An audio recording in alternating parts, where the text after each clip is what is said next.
Hello dear learners, I welcome you on MNP English classes. आज के class में हम डिस्कशन करने जा रहे हैं इडियम्स के ऊपर।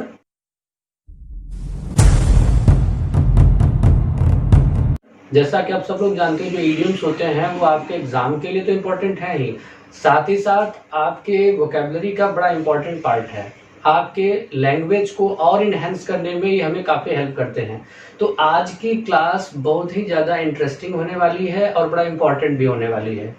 इडियम्स, जैसा कि एक बात आपको मैं पहले ही बता दूं कि कभी भी आप ये मत सोचा करो कि आप वर्ड टू वर्ड उसको आप एक्सप्लोर कर लोगे, कि मतलब जो वर्ड लिखे हैं उसके हिंदी एक एक वर्ड की मीनिंग से हम रिलेट करके उसकी कोई अपनी मीनिंग बना लें। ऐसा बिल्कुल नहीं होता। इस बात का आप ध्यान रखेंगे कि इडियम्स जो होते हैं वो वर्ड टू वर्ड मीनिंग को कन्वे नहीं करते हैं। हाँ, एक बात इडियम को याद करने के लिए हमें बहुत ही ज्यादा हेल्प कर सकती है, वो होता है कि उस इडियम का ओरिजिन क्या है। अगर हम ये जान जाए कि उस इडियम का ओरिजिन क्या है, तब उस इडियम को याद कर पाना बहुत ही आसान होता है। तमाम ऐसे एग्जाम्पल होंगे जो आज इसमें आपको दिखाई देंगे और ये आपको हेल्प करेंगे इडियम को याद करने में। बस आप ध्यान से इस पूरे वीडियो को ध्यान से देखिएगा, समझिएगा। इतने इडियम्स जो आज हम डिस्कस करने वाले हैं वो आपको चुटकियों में याद हो जाएंगे बिना किसी अलग से एफर्ट लगाए। तो चलिए आज की क्लास को हम स्टार्ट करते हैं और इडियम्स को हम पढ़ना शुरू करते हैं। आप देख पा रहे हैं यहाँ पे हमने कुछ इडियम्स लिख रखे हैं। इन इडियम्स के ऊपर हम डिस्कशन करेंगे। हम पहले इडियम्स के ऊपर डिस्कशन शुरू करें तो ध्यान देंगे। पहला इडियम है गिव द कोल्ड शोल्डर। अब इसकी हम अगर लिटरल मीनिंग, हिंदी मीनिंग निकाले, वर्ड टू वर्ड अगर एक एक शब्द को देख करके निकाले तो इसका मतलब गिव द कोल्ड शोल्डर मतलब ठंडा शोल्डर देना। अब ये तो कोई मीनिंग हो ही नहीं सकता ऐसा कि कोई ठंडा शोल्डर देने वाली बात है। तो सबसे पहले मैं इसकी मीनिंग इसके सामने लिखता हूं, फिर मैं समझाता हूं आपको कि ये मीनिंग किस ओरिजिन से आई हुई है, इसके पीछे का ओरिजिन क्या है। तो इसकी मीनिंग होती है, कह सकते हैं डिसरिगार्डिंग समवन। किसी को डिसरिगार्ड करना, किसी को सम्मान न देना, किसी के सम्मान के कुछ खिलाफ करना, डिसरिगार्ड करना, ये होता है गिव द कोल्ड शोल्डर की मीनिंग। अच्छा, ये मीनिंग कहाँ से आई है इसको आप समझ लें, तब इस पर्टिकुलर इस वर्ड की मीनिंग को, इस इडियम की मीनिंग को समझ पाना बहुत ही ज्यादा आसान होगा। एक्चुअली है क्या कि पहले जो गेस्ट होते थे उनके आने पर जो उनके लिए डिनर या लंच बनाए जाते थे, उसमें जो भी मटन, चिकन या जो उनके खाने के आइटम होते थे वो गरम गरम दिए जाते थे, अच्छे अच्छे दिए जाते थे। लेकिन जब कभी हम गेस्ट को एक मैसेज देना चाहते थे, हम उन्हें बताना चाहते हैं कि अब आप चले जाओ। ध्यान से समझिएगा, ये कितना इंटरेस्टिंग होने वाला है। जब कभी ये हमें शो करना होता था, ये इडियम वहीं से आया है कि जब गेस्ट को ये शो करना हो कि अब आप चले जाओ, तो होता क्या है कि जो मटन या चिकन होते हैं, तो जिस चीज के चिकन की या मटन की हम बात करते हैं उसमें जो शोल्डर होते हैं, कोल्ड शोल्डर, मतलब पहली बात तो चिकन मटन का वो शोल्डर जो होता है, अब जो भी इसके लिए कहानी आगे मतलब बताई गई है, बस वो है कि मतलब कोल्ड शोल्डर दे दिया जाता था। तो इसका मतलब है कि अतिथि तुम कब जाओगे, मतलब ये हिंट होता था कि अब गेस्ट को चले जाना है। तो ऐसे तो उनको चिकन के जो इम्पोर्टेंट, जो सबसे जरूरी होते हैं, जो सबसे टेस्टी पार्ट होते हैं चिकन मटन के, वो दिए जाते हैं। लेकिन जब हमें डिसरिगार्ड देना हो, हमें दिखाना हो कि अब हम आतिथ्य से, आपके सेवा से उब चुके हैं, अब आप जाओ, तो ये जो कोल्ड शोल्डर होता था, जिस भी पर्टिकुलर चीज को लेकर के हम चिकन या मटन बनाते थे, तो उसका कोल्ड शोल्डर उन्हें सर्व कर दिया जाता था। तो ये एक हिंट होता था गेस्ट के लिए कि अब उनको वहां से निकल जाना चाहिए। तो वही से आया है डिसरिगार्डिंग समवन, किसी को डिसरिगार्ड कर देना, मतलब give the cold shoulder. Cold shoulder दे दिया गया है तो इसका मतलब है अब आपके जाने का समय आ गया है, अब आप चले जाओ। एक तरह से आपके लिए डिसरिगार्ड है। अच्छा, cost an arm and a leg, इसका मतलब हम क्या समझें, N arm and a leg. अगर मैं मीनिंग की बात करूं तो इसकी मीनिंग है एक्सट्रीमली एक्सपेंसिव। इसकी मीनिंग है एक्सट्रीमली एक्सपेंसिव। अच्छा, अब मीनिंग ये आया कैसे, अब इसको हम समझ लेते हैं।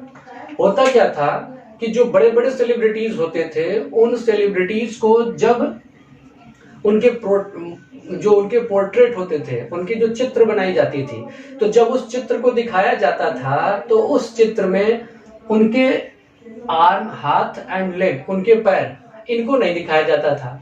अच्छा, ये कंडीशन रखा जाता था कि इनके आर्म और लेग को तब दिखाया जाएगा जब उसके लिए आप कॉस्ट करोगे, उसके लिए आप पैसा दोगे तब। तो एक तरह से कह सकते हो किसी चीज के हाथ पांव की भी कीमत लेना, यानी टोटल में भी किसी छोटे पार्ट को छिपा लेना ताकि उसकी भी कीमत ली जा सके। तो एक्सट्रीमली एक्सपेंसिव कोई ऐसी चीज लेना जिसमें एक छोटे छोटे पार्ट के लिए भी अच्छी कीमत चुकाई गई हो, तो वो होता है cost an arm and a leg. The next one is bite the bullet. ये इडियम बहुत ही ज्यादा इंपॉर्टेंट है, इसको आप ध्यान से सुनेंगे।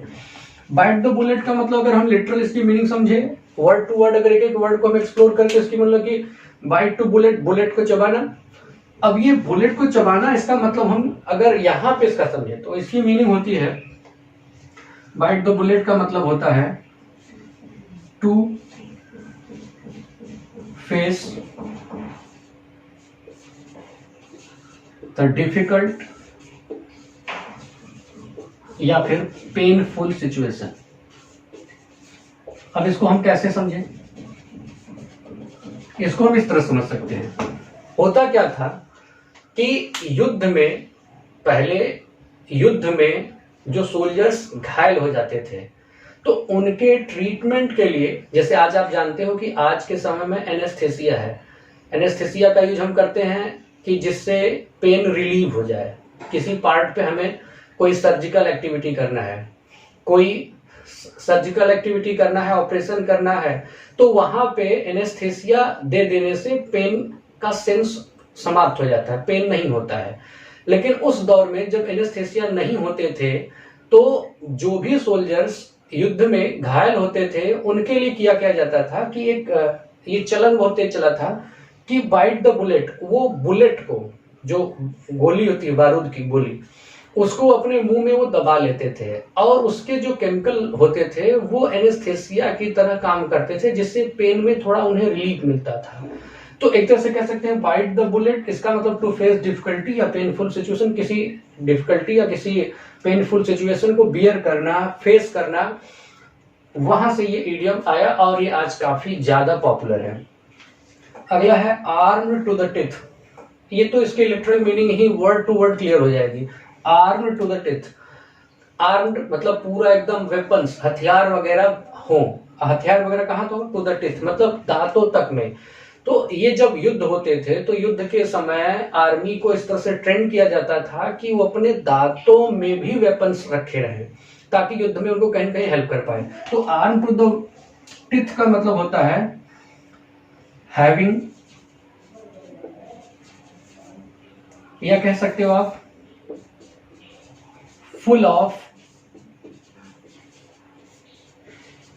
वेपन्स, हथियारों से सुसज्जित। अगर आप सेंटेंस में यूज करना चाहें तो इन सब का यूज कैसे कर सकते हो, एक बार आप देख लें। पहला है give the cold shoulder, it means disregarding someone. When I reached there they give the cold shoulder to me. इसका मतलब जब मैं वहां पहुंचा तो उन लोगों ने मुझे क्या किया? They gave the cold shoulder to me, it means they disregarded me. उन लोगों ने मुझे डिसरिगार्ड किया, मुझे रिस्पेक्ट नहीं किया। तो ये इसकी सिंपल सी मीनिंग होगी। अगला है cost an arm and a leg, it means extremely expensive, बहुत ज्यादा महंगा होना। अगर आप किसी शॉप पे जाते हो, अगर आप कोई चीज खरीदना चाहते हो तो आप खरीदने जाओगे तो अगर आप देखो, जैसे आप सिंपल सा एग्जांपल ले लूं, अगर मैं आपके स्मार्टफोन मोबाइल की ही बात करूं तो जब आप मोबाइल खरीदने जाते हो तो मोबाइल की जो आप कीमत देते हो वो तो देते ही देते हो, लेकिन मोबाइल की फाइनल परचेजिंग होते होते आपको कवर के, उसके अदर जितने भी उससे रिलेटेड जो चीजें होती है, जो भी एक्सेसरीज हो सकती है, उन सब की जो कॉस्ट होती है वो दुकानदार धीरे धीरे करके आपसे कुछ न कुछ ऐड करके ले ही लेता है। तो एक्सट्रीमली एक्सपेंसिव, वो बहुत ज्यादा एक्सपेंसिव हो जाता है इन सब चीजों को ऐड, मतलब कि एक एक छोटी छोटी चीजों की कीमत उसमें ऐड कर देना, एक्सपेंसिव कर देना। आपको उसकी पर्टिकुलर चीज की कीमत कम बताई जाएगी, लेकिन उसके साथ जो एक्सेसरीज जुड़ जाएंगे उससे उसकी कीमत बढ़ जाएगी। अच्छा, अगला है bite the bullet. Bite the bullet मतलब to face the difficulty while, या आप कह सकते हो कि अगर आपकी फाइनेंशियल कंडीशन अच्छी नहीं है तो उस सिचुएशन को आप बियर कर रहे हो और फिर भी आप अपने एजुकेशन को कंटिन्यू करना चाहते हो, तो इसमें बड़ी डिफिकल्टी आती है। इस सिचुएशन कह सकते हो कि Rahul is biting the bullet, it means he is facing difficulties to get success. तो ये इस तरह से यूज हो जाएगा। The next one is arm to the teeth. Arm to the teeth it means full of weapons, पूरी चीजों अस्त्र शस्त्र के साथ। Wherever you are travelling you are suppose to be arm to the teeth. आप कहीं अपना जा रहे हो तो अपने सारे अस्त्र शस्त्र सारी चीजों को लेकर के जाओ, खासतौर जब आप ट्रेवलिंग कर रहे हो, क्योंकि वहां पे चीजें आपको अवेल करना मुश्किल होता है। सॉरी। नेक्स्ट है mind your p's and q's. अब देखना, आप यहाँ पे पहले क्यों बातें आप समझ लेंगे। अगर मैं पीस कह रहा हूं तो आप शायद जानते होंगे पी का मतलब यहाँ पे पी फॉर पिंट, और क्यू जो लिखा गया है क्यू का मतलब होता है क्वार्ट। अच्छा, ये पिंट और क्वार्ट क्या है इनको समझाएं, उसके पहले मैं बता दूं कि जैसे आप जाते हो बियर बार में जहां पे बियर वगैरह सर्व किए जाते हैं, तो जो बियर देने वाला होता है, तो पिंट और क्वार्ट एक मेजरमेंट के यूनिट होते हैं। पिंट का मतलब आई होप जहां तक मेरी जानकारी है वो 0.5 लीटर के आसपास होता है, थोड़ा बहुत ऊपर नीचे। तो 0.5 लीटर, लगभग आधा लीटर को हम एक पिंट कहते हैं, और उसी का जो 2 टाइम्स होता है, दोगुना होता है, वो होता है क्वार्ट। तो बियर की जो वहां पे ग्लास लगाए जाते हैं, पिंट एक साइज हो गया, क्वार्ट एक साइज हो गया। तो पिंट और क्वार्ट को क्या करना, बहुत ही मतलब सिस्टमेटिक तरीके से अरेंज करके रखना। यहाँ पर लिखा गया mind your p's and q's, तो अपने पीज और क्यूज को माइंड करना, बेहतर तरीके से रखना। तो वहां के सेंस को हम आम जीवन में रख लेते हैं, तो इसकी सेंस क्या बनती है कि अपने लाइफ में सारी चीजों को अरेंज करके इस तरह से रखना, सिस्टमेटिक तरह से रखना, मतलब अच्छे से बिहेव करना, चीजों को सिस्टमेटिकली रखना, करना, अच्छे बिहेवियर के साथ रहना। तो कह सकते हो कि टू बिहेव सिस्टमैटिकली, बहुत ही अच्छे तरीके से बिहेव करना, अपने बिहेवियर का बेस्ट शो करना कहलाता है mind your p's and q's. My father use to mind his p's and q's, it means he used to behave systematically, मतलब वो बहुत ही सलीके से, बड़े ही अच्छे तरीके से बिहेव किया करते थे। अगला है pull out all the stops. Stops का मतलब यहाँ पे वो रुकावटें, दिक्कतें जो आपको रोकती हैं, तो कहोगे pull out all the stops. सारे जो स्टॉप्स हैं, सारे जो रुकावटें हैं, उसको पुल आउट कर देना, उससे बाहर निकल जाना, उसको ओवरकम कर देना, उससे आगे निकल आना। तो अगर मैं मीनिंग की बात करूं तो इसकी मीनिंग होती है to do anything to get success. सफल होने के लिए कुछ भी कर लेना ही कहता है pull out all the stops. जो भी बहुत बड़े लोग हैं, जो बड़े सफल लोग हैं, मैं कह दूं एपीजे अब्दुल कलाम, अगर मैं उनकी बात करूं तो मैं उनके लिए कह सकता हूं ही pulled out all the stops of his life. उनके लाइफ में जितने भी स्टॉप्स थे, जितने भी रुकावटें थी, वो उन सबको पुल आउट कर गया, उससे बाहर निकल आया, and he got success finally. तो सक्सेस के लिए कुछ भी करने को तैयार हो जाना। आपने सुना होगा मरता क्या नहीं करता। आप जब आ जाते हो किसी अपने डेस्टिनी को पाने के लिए, तो जब तक आप अचीव कर लो तब तक आप रेस्टलेस हो। That situation is called pull out all the stops. The next one is bury the hatchet. इसमें ध्यान देंगे, बरी द हैचेट। अगर मैं बरी द हैचेट की बात करूं तो इसकी मीनिंग है टू एंड एनिमिटी, दुश्मनी को खत्म कर लेना, दुश्मनी समाप्त कर लेना, पीस एग्रीमेंट कर लेना। अच्छा, अब ये इडियम कहां से आया? अब ये इडियम आया एक्चुअली नॉर्थ अमेरिका में 2 ग्रुप बन गए थे। एक प्यूरिटान ग्रुप, जो प्यूरिटान ग्रुप था, और एक नेटिव अमेरिकन, यानी जो अमेरिकन वहां के क्षेत्रीय थे वो, और एक वो लोग जो क्षेत्रीय लोगों के कल्चर से अलग थे, उन्हें हम प्यूरिटान कहते हैं। तो प्यूरिटान और ये जो नेटिव अमेरिकन थे, उनके बीच काफी कॉन्फ्लिक्ट थे, चीजों को लेकर के चीजें उलझी हुई थी, वो एक दूसरे से एग्री नहीं करते थे, लेकिन फाइनली एक एग्रीमेंट बना, दोनों आपस में मिलजुल के बात किए, और ये एग्रीमेंट जब तैयार हुआ तो उस एग्रीमेंट में कहा गया कि चलो भाई ठीक है, हम लोग इस बात को खत्म करते हैं, ये दुश्मनी खत्म करते हैं। तो जब दुश्मनी खत्म की गई तो सिंबॉलिक तरीके से क्या किया गया कि बरी द हैचेट, कि जो उनके हैचेट मतलब जो अस्त्र शस्त्र जो युद्ध में यूज किए जाते हैं उन सबको बरी कर दिया गया, मतलब उसको गिरा दिया गया, जमीन के अंदर गड्ढे के अंदर डाल दिया गया। मतलब एक सिंबॉलिक तरीके से दिखा दिया कि चलो भाई हमने अस्त्र रख दिया, यानी कि हम जो हमारे बीच का युद्ध है उसको हम मान चलते हैं कि वो खत्म हो गया है। तो बरी द हैचेट मतलब टू एंड एनिमिटी, किसी दुश्मनी को खत्म कर दिया। सपोज दैट कि मेरी किसी से दुश्मनी है और हम दोनों फाइनली किसी थर्ड पर्सन की बातचीत से एग्री किए कि अब हमारी दुश्मनी खत्म होगी, तो हमने कह दिया लेट्स बरी द हैचेट, कि चलो भाई दुश्मनी को खत्म करते हैं, कि एनिमिटी खत्म कर लेते हैं। तो ये इडियम इस तरह से होता है। अगला है don't throw the baby out with the bath water. अब इसकी मीनिंग थोड़ी खूबसूरत है, इसको मीनिंग समझ ले फिर आप समझ लीजिए कहां से यूज हुआ है। कि इसका मतलब है टू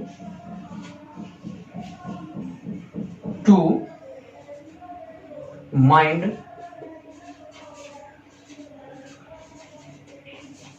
अवॉइडेड एरर्स, वो गलतियां जो मतलब अवॉइड कर दी गई, मतलब वो जो अवॉइडेड एरर्स हैं उनको ध्यान देना। अब ये इडियम आया कहां से? एक्चुअली जो कल्चर था वो ये था कि अगर कोई फैमिली जाती है नहाने के लिए स्विमिंग पूल वगैरह में, जो भी घर की स्विमिंग पूल बनाई गई है, तो उसमें जो हेड ऑफ द फैमिली है वो सबसे पहले जाके नहाता है, फिर उस घर के जो बड़े हैं और कह सकते हो कि जो जेंट्स हैं, फिर जो लेडीज हैं, फिर उसके बाद जो बेबीज जो बच्चे हैं वो सबसे लास्ट में करते हैं। तो सबसे लास्ट में उन्हें नहाना होता है। तो उसकी वजह से होता क्या था कि लास्ट में उस बच्चे को जब हम नहाने के लिए उसमें भेजते हैं या बच्चा जब जाता है तो पानी काफी गंदा हो चुका है। तो अब पानी जब गंदा हो चुका है तो कहा गया कि don't throw the baby out with the bath water. अब किसी बच्चे को बाथ वाटर में फेंक दिया, तो बच्चे को हम कब फेंक देते हैं, कब नहाने जाता है, जब सब लोग नहा चुका होता है सबसे लास्ट में, तो उस समय पानी बहुत गंदा हो चुका होता है। तो गंदे पानी भेजना मतलब आप कह सकते हो कि आप उसको ट्रबल में डाले हो, समस्या में डाले हो। तो किसी समस्या को क्या करना है, टू माइंड अवॉइडेड एरर्स। वो एरर्स भाई, ये एरर वो है जो कि हमारे कल्चर कारण है कि भाई बड़े नहाएंगे, बच्चा सबसे लास्ट में, तो इस तरह के जो अवॉइडेड एरर्स है उसको ध्यान देना। इसी को हम कह लेते हैं don't throw the baby out with the bath water. ये इडियम्स आई होप आपको काफी पसंद आएंगे और काफी हेल्प भी करेंगे।